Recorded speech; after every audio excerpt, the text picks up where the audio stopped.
At my school, teaching and learning looks like an interactive place where students are being challenged by various means of different instructional methods. We are really big on standard-based classrooms, making sure that whatever the learning tasks that students are assigned to is aligned to the content and rigor level of the standard. You will see blended learning opportunities in the school, in the classroom. So some students will be working with laptops and some iPads. Other students will be doing hands-on projects. Other students will be working out of like the Springboard books and things of that nature. So you'll see a variety of different activities going on, depending on the level of proficiency and the standard that the teacher is teaching.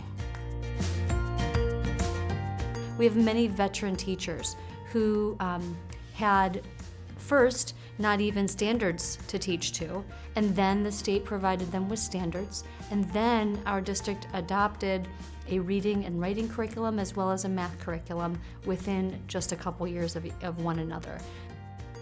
Veteran teachers sometimes feel like they've lost some of their instructional freedom, so simultaneously, central office and by nature a building principal is trying to have these programs or these curricula implemented with fidelity, and there's sort of that line between where teachers feel they have creativity to bring to it and yet these highly effective curricula. So there are high quality materials with quite a bit of support, and then meeting teachers where they are in terms of their expertise, and then students where they are as diverse as they can be.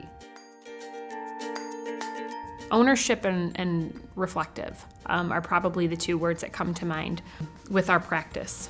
So we go so far as to dissecting all of our assessments, identifying depth of knowledge levels, what percentages we're hitting, so that we can, have discussions about what level of the standard is this child hitting.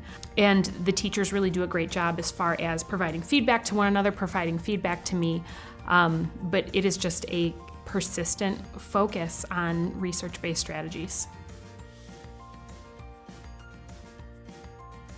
So some different areas that we look at here. One of them is innovation. So we have a fabrication lab here. It was a wood shop class that there were different sections of it, but we have turned that over into a fabrication lab where students are learning more about creativity, innovation. They're creating projects. It has a graphics sign lab inside the fabrication lab. When it comes to teaching, differentiation is a great example. We want our teachers to differentiate, and so when we look at evaluations and observations, we constantly have conversations with them and share resources with them when it comes to differentiation. So that relates to our RTI model, responding to intervention, and so we try to kind of marry those things together when it comes to differentiation and RTI. So we're able to address all our students and not just some of the students' needs. If a child comes in, or a scholar, I should say, comes in and they're reading at a lower level, do we meet them at that low level and then bring them up? Or do we try to meet them at grade level and scaffold down to bring them back up? Our method is the latter.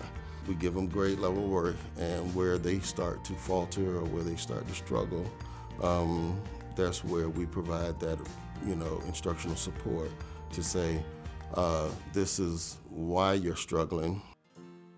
Then once we get you back up to speed where you can actually understand what the task is asking you to do and you have the background to do it, now we get out of the way and let you learn and do it.